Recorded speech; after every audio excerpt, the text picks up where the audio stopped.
Presencia Universitaria, la entrevista. Un punto de encuentro para el análisis y la reflexión. Pues bueno, continuamos con más aquí en Presencia Universitaria. Vamos con otra entrevista y está con nosotros en esta mañana Guillermo Alfonso Casas Colina, que damos la bienvenida. Él es candidato a magistrado de circuito y le agradecemos que esté con nosotros. ¿Cómo está? Muy buenos días. Muchísimas gracias. Es un honor, un placer para mí estar en este espacio de la máxima casa de estudios del Estado. Es un honor y un gran privilegio. ¿Cuál es la reflexión? ¿Cuál es el momento de inflexión donde usted determina contender en esta elección al Poder Judicial Federal, candidato? Hace rato se platicaba en este espacio que la Constitución de 1857 ya preveía el voto popular y directo. José María Iglesias, Vicente Riva Palacio, que fue abogado de Maximiliano de Habsburgo, Luis L. Vallarta, fueron grandes juristas que en el siglo XIX postularon grandes reformas, pero no solamente grandes reformas, nos dejaron un legado de tradición jurídica que hasta el día de hoy sigue permeado en la Constitución de 1917. Después del golpe de Estado de Victoriano Huerta, reforma el 4 de junio de 1914 la Constitución para establecer un sistema en el que el presidente propone una terna al Senado de la República y ésta pueda eventualmente decidir quiénes serían los ministros de la Suprema Corte. Ese sistema implantado por Victoriano Huerta fue retomado de mil amores por el régimen que le secundó durante 71 años hasta el 15 de septiembre del año pasado.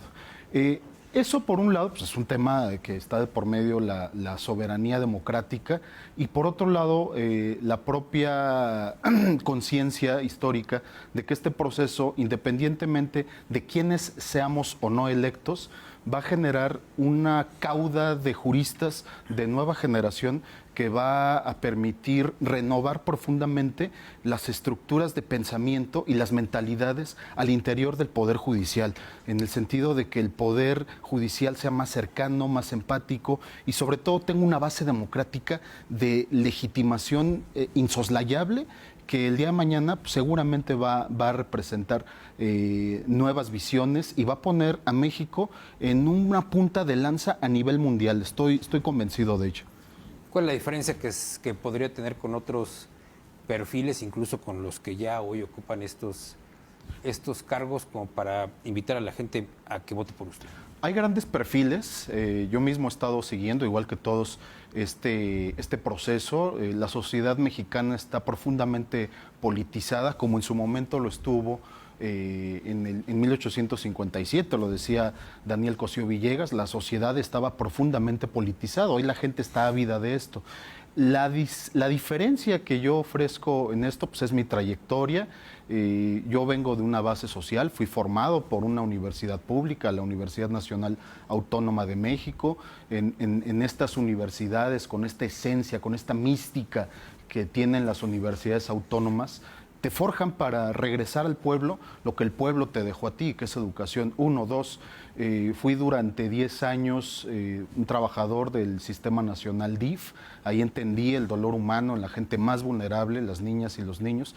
Después fui visitador y logré algunos cargos de importancia en la Comisión Nacional de los Derechos Humanos, donde conocí prácticamente todos los rincones agrestes, con presencia de violaciones graves a derechos humanos en este país, y conozco verdaderamente el dolor a través de los ojos, a través del dolor, a través del canto, a través de las distintas manifestaciones en que las violaciones a derechos humanos sacuden las conciencias y deben de ser un río renovador de las aguas profundas que están hoy en el Poder Judicial, que a veces se estanca, que a veces se llena de otras cosas diversas, ajenas a la dignidad humana. Yo creo, sí es cierto, que hay gente muy valiosa en el Poder Judicial, pero lo cierto es que la renovación que viene en ciernes es una renovación profunda que nos va a permitir a todas y a todos los mexicanos acceder a un sistema de justicia de distinta base, de construcción soberana y de una autenticidad popular como no se había visto desde 1857. ¿Cuáles son las cartas credenciales que sostienen su candidatura, candidato. Claro que sí. Soy egresado de la Universidad Nacional Autónoma de México con mención honorífica. Realicé una estadía hace 20 años en la Universidad de Valencia, en España. Fui de los primeros mexicanos que estudiamos en esa universidad de Valencia. Nunca había llegado nadie mexicano. Llegamos, recuerdo, grupos de distintas universidades de Baja California, del TEC de Monterrey, de la Autónoma de Querétaro, y todos hicimos un gran papel. Teníamos un orgullo profundo de representar a nuestro país y nos dimos al tú por tú con los alemanes o con los franceses, que en las cartas de los europeos son los mejores estudiantes, según se dijo. Yo me regresé con una matrícula de honor, regresé a mi país, me ofrecieron quedarme allá a vivir. Yo siempre fui enemigo de la fuga de cerebros y la fuga que tristemente va minando la base de capital humano en el país. Me regresé a mi país, me titulé, hice un posgrado de nueva cuenta en la Facultad de Derecho, obtuve la medalla Alfonso Caso al mérito universitario por ser el egresado con la mayor calificación.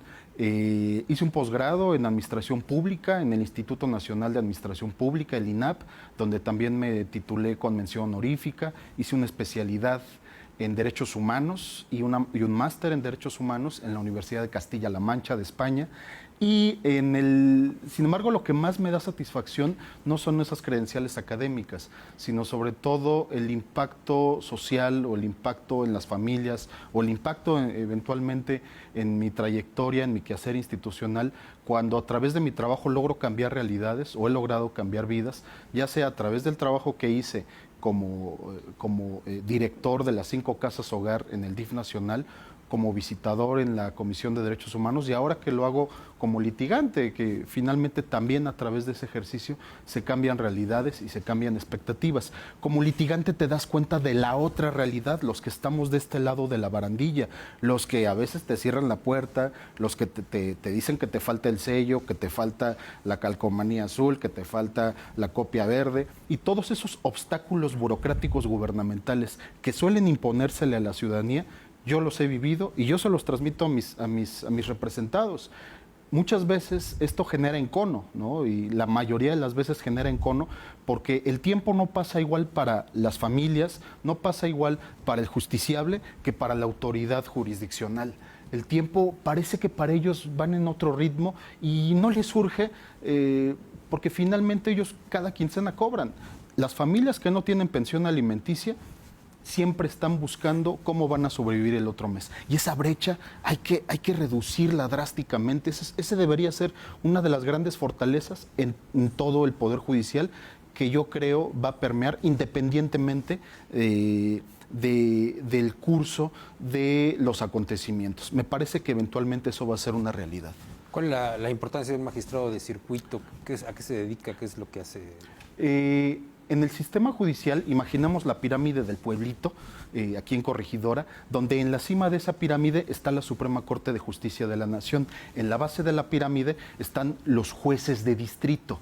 Cada uno desde su órbita de competencia decide ya sea asuntos de escala nacional, de interpretación directa a la Constitución o a los tratados internacionales, o digamos de asuntos de justicia más o menos doméstica.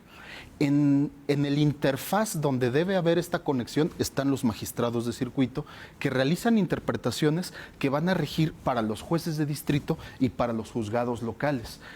Esta representatividad que van a ejercer los magistrados de circuito va a permitir fungir como eslabón entre las correctas interpretaciones que de la Constitución está realizando o esté realizando la Corte con la justicia cotidiana. Y esta justicia cotidiana debe de tener un componente fundamental. 1, independencia. 2, derechos humanos.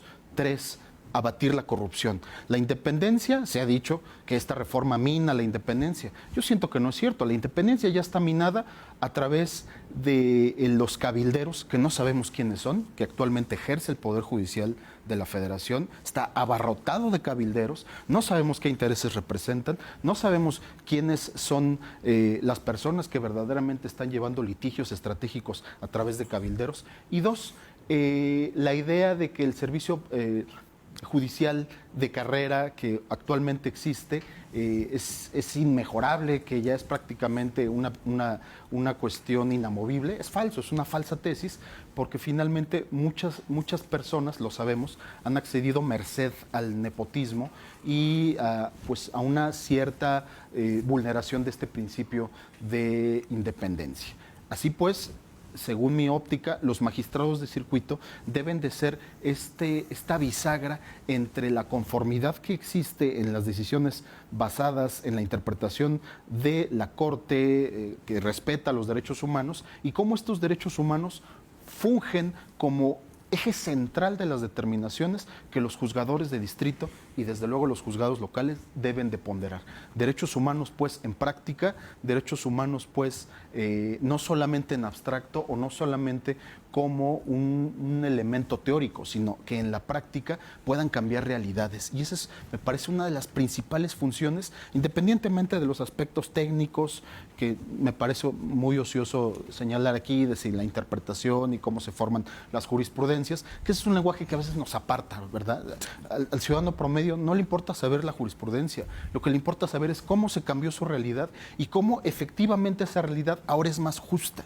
Ese es verdaderamente el anhelo de esta reforma constitucional. Candidato, se nos termina el tiempo. Podríamos cerrar con un minuto muy breve. ¿En qué boleta va a estar usted participando? ¿Cómo lo identifica la ciudadanía? ¿Qué número va a tener, por favor, para poder cerrar esta interesante charla, candidato? Muchas gracias. Soy Guillermo Alfonso Casas Colín. Estoy presente en la boleta rosa, número 13. El número 13 está presente en la boleta rosa, mi número viene ahí completo, estoy propuesto por el Poder Judicial, por el Comité del Poder Judicial, y ahí pueden encontrar este 1 de junio a su servidor para que puedan ponderar la candidatura de este servidor. Muchas gracias. Muchas gracias al candidato Guillermo Alfonso Casas Colín por haber estado con nosotros. Vamos a ir a una pausa y regresamos con más.